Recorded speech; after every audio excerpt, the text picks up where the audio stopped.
Hello everyone, welcome to my channel. I hope you all are doing well.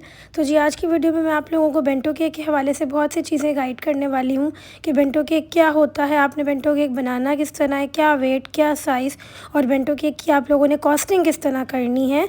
तो video को पूरा देखिएगा और वीडियो का कोई पार्ट स्किप नहीं करिएगा ताकि आप लोगों को बेंटो केक के बारे में सारी समझ आ जाए। अच्छा जी, सबसे पहले बात कर लेते हैं इसके पैन साइज़ पे। इसको हम लोग जो बेक करते हैं वो 4 इंचेस वाले माउल्ड में बेक करते हैं। ठीक है, माउल्ड साइज़ मैंने आप लोगों को बता दिया है। और जो इसका वेट होता है पूरा तैयार होने के बाद वो तकरीबन आपका 300 टू 350 ग्राम्स तक इसका वेट जाना चाहिए। अगर उससे कम में आप लोग दे रहे हो दैट मीन्स वो फिर आप सही नहीं कर रहे हो, इतना वेट तो कम से कम होना ही चाहिए। अब आप लोग यहाँ पे देख रहे होगे कि मैंने एक केक की 3 लेयर्स की हैं और 3 अच्छी खासी मोटी हैं, पतली सी लेयर्स नहीं है। अब मैं जिस तरह बेंटो केक की कॉस्टिंग निकालती हूँ मैं आप लोगों को बताती हूँ। मैं सिंगल बेंटो केक का ऑर्डर लेती ही नहीं हूँ, मैं 2 सेट्स ऑफ बेंटो केक का ऑर्डर लेती हूँ। जब भी कोई कहता है बेंटो केक बनवाना है तो सो आई यूज़ टू से आप लोग 2 केक बनवा लो, क्योंकि सिंगल में मैं प्रोवाइड ही नहीं करती हूँ। और 2 केक की वो काइंड ऑफ डील होती है जिसके चार्जेस जो है वो 1800 टू 2000 तक जा रहे होते हैं। थोड़ा बहुत अगर और कस्टमाइजेशन है तो और चार्जेस बढ़ सकते हैं, डिपेंड्स ऑन कस्टमाइजेशन।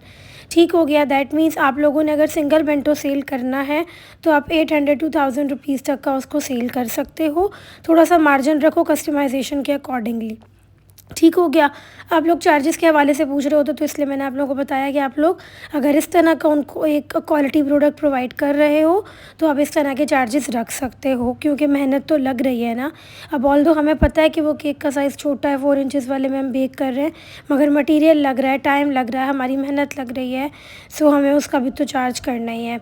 ठीक हो गया। अच्छा, आप लोग बताना कमेंट्स में कि आप लोग अपने एरिया में किस तरह चार्ज करते हो और क्या जो है वो कॉस्टिंग निकाल रहे होते हो। अच्छा, अब आप में से बहुत से लोगों का सवाल होगा कि आप सिंगल बेंटो का ऑर्डर क्यों नहीं लेते हो या आप 2 सेट्स ऑफ बेंटो क्यों बनाते हो। देखिए, इस तरह होता है कि मैं 1.5 पाउंड की रेसिपी बनाती हूँ, मतलब पूरा एक बैटर बनाती हूँ 1.5 पाउंड का, और वो 4 इंचेस वाले माउल्ड में डाल के बेक कर लेती हूँ और 2 सेट्स ऑफ बेंटो बन जाते हैं। थोड़ा सा उसमें प्रॉफिट मार्जिन भी रहता है, आपको लगता है कि हाँ ठीक है भैया आपने कुछ काम तो किया है।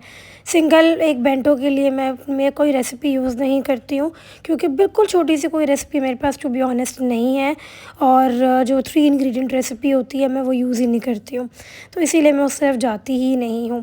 यहाँ पे जो आप लोग केक देख रहे हो, स्पंज देख रहे हो, वो मेरा चॉकलेट ट्रफ़ल का स्पंज है, वही सिग्नेचर मेरा चॉकलेट ट्रफ़ल स्पंज है। वेयर एज़ जो इसके अंदर की फिलिंग है वो भी चॉकलेट ट्रफ़ल वाली है, जो अगेन मैंने बहुत सी वीडियो में बताई है, मैं फिर आप लोगों को यहाँ पे बता देती हूँ। अभी यहाँ पे जो इन 2 बेंटो को कवर करने के लिए मेरा ट्रफ़ल यूज़ हुआ था वो था तकरीबन 1 कप जो है वो chocolate, dark chocolate, plus half cup whipping cream, दोनों को मैंने लिया और अच्छे तरीके से माइक्रोवेव कर लिया। मिक्स आप अच्छे से करें कि उसके अंदर कोई भी चॉकलेट की लम्स ना रहे। उसके बाद उसको जाके आप रख दें, या फ्रीज़र में रख दें, या आपके पास अगर टाइम है तो आराम से उसको काउंटर पे छोड़ दें। जब वो अच्छे से ठंडा हो जाएगा तो वो एक अपना टेक्सचर मेंटेन कर लेगा।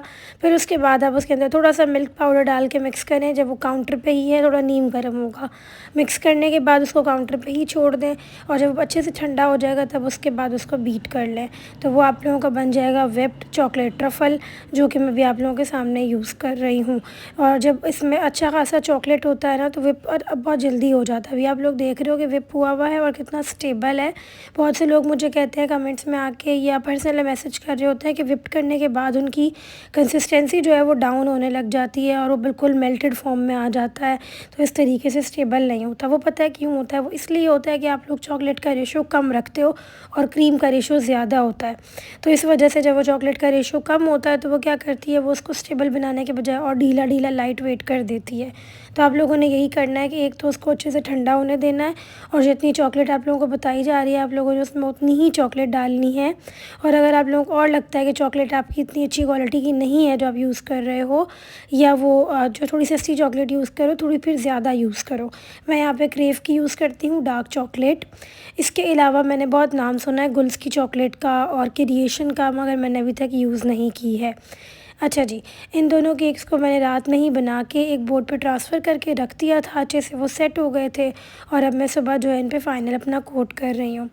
दोनों बेंटो ही थे, दोनों ही मेरे एरिया में जाने थे। एक जो है वो ऑफ वाइट कलर का मैं बना रही हूँ, ये इस पे क्रीम लगाई है, ठीक है। This is cream not butter cream. बाकी लुक वाइज़ तो ये बटर क्रीम लग रही है क्योंकि मैं इसके अंदर हल्का सा जर्दे का कलर ऐड कर देती हूँ, मुझे बड़ा अच्छा लगता है ऑफ वाइट सा कलर, इसलिए मैं ऑफ वाइट कर देती हूँ अपनी तरफ से। हालाँकि कस्टमर कहते नहीं है कि ऑफ वाइट कर दो आप, बट उन्हें भी अब पता होता होगा कि ये ऑफ वाइट ही करती हैं।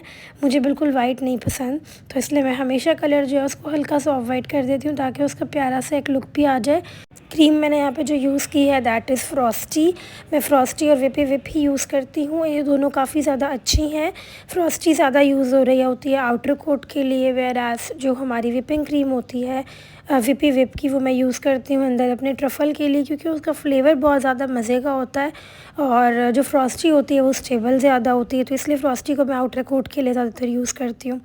अच्छा जी, उसके बाद मैं आज आप लोगों को दिखाती हूँ अपनी पैकेजिंग कि मैं बेंटो केक को किस तरीके से पैक करती हूँ। ये जी मेरा 6 इंचेस वाला बोर्ड है, स्क्वायर वाला यूज़ करती हूँ, उसी के ऊपर ही डॉली पेपर यूज़ करती हूँ। डॉली पेपर का आई गेस ये भी 6 इंचेस वाला ही है। नीचे आप लोग देखिए क्रीम लगाई है बोर्ड पे, फिर उसके बाद डॉली पेपर रखा है, डॉली पेपर के ऊपर भी क्रीम लगाई है ताकि केक इसके ऊपर जो है वो अच्छे से स्टिक हो जाए और हिले नहीं। अब आप लोग देखो कितना प्यारा इसका लुक आया है, और हम इसको जब ऐड करेंगे ना बॉक्स में तो फिर ये बहुत ही प्यारा लगेगा। उसके बाद मैंने पीछे रख दिया अपना एक केक रेडी करके, हम दूसरा केक भी रेडी कर लेते हैं। दूसरा जो है वो कस्टमर ने कहा था उनको ब्लैक में चाहिए, और उसके ऊपर मैंने हार्ट बनाया, वो जो आजकल थोड़ा ट्रेंडी सा चल रहा है ना वैसा। तो यहाँ पे जी हमने अपना जो ब्लैक ट्रफ़ल है वो लगा दिया था। अच्छा, ब्लैक कलर कैसे बनाया है, आप लोग ये भी बहुत कमेंट्स आ रहे होते हैं कि ब्लैक कलर कैसे बनाएं, क्रीम में ऐड करें या क्या करें। मैंने ये किया है कि जो ट्रफ़ल मैं यूज़ कर रही थी ना, उसी ट्रफ़ल में, क्योंकि ट्रफ़ल इतना ज़्यादा डार्क ब्राउन होता है तो उसमें ब्लैक कलर अचीव करना बहुत ज़्यादा ईजी रहता है, तो उसी ट्रफ़ल में ही मैंने थोड़ा सा ब्लैक कलर ऐड किया। और थोड़ा सा ऐड करें, ज़्यादा ऐड करने की ज़रूरत नहीं है। और जाके फिर उसको आप लोग रखते फ्रिज में, जब वो 10 से 15 मिनट फ्रिज में ही रहेगा, फिर उसके बाद उसको दोबारा निकाल के लेकर आए, अच्छे तरीके से उसकी मिक्सिंग करें, तो फिर आप लोग देखिएगा कि उसमें कितना अच्छा सा ब्लैक कलर आ जाता है। तो मैं इस तरीके से अपने ट्रफ़ल के अंदर ही ब्लैक कलर बनाती हूँ, मैं क्रीम में कोई कलर नहीं ऐड करती हूँ। इससे एक फ़ायदा ये होता है कि जब ना कस्टमर जो है वो केक खा रहा होता है तो उनकी वो जो ज़ुबान पे कलर लग जाता है ब्लैक कलर का, हाथों पे लग रहा होता है, तो वैसा नहीं होता। और दूसरा ये कड़वा टेस्ट भी नहीं आता, वरना ब्लैक कलर अगर आप क्रीम में मिलाओ ना तो उसका बहुत ज़्यादा कड़वा टेस्ट आता है और वो कलर भी छोड़ रहा होता है। ट्रफ़ल में बस ये 1-2 फ़ायदे होते हैं। और दूसरा ये कि अगर आपको कस्टमर ने अच्छा पे किया है तो फिर आप ट्रफ़ल ऐड करो, चॉकलेट ऐड करो, कोई इतना मसला नहीं है। उसके बाद आप लोग यहाँ पे देखो, ये मेरे पास एक पड़ा हुआ था प्लंजर सा लव वाला। ऑल्दो मुझे यहाँ पे वो लव नहीं लिखना केक पे, बस मैं इसका इम्प्रेशन एक दे रही थी ताकि शेप आ जाए। उसके बाद हम लोग इस पे देख रहे हैं, हम लोग रेड क्रीम लगा रहे हैं।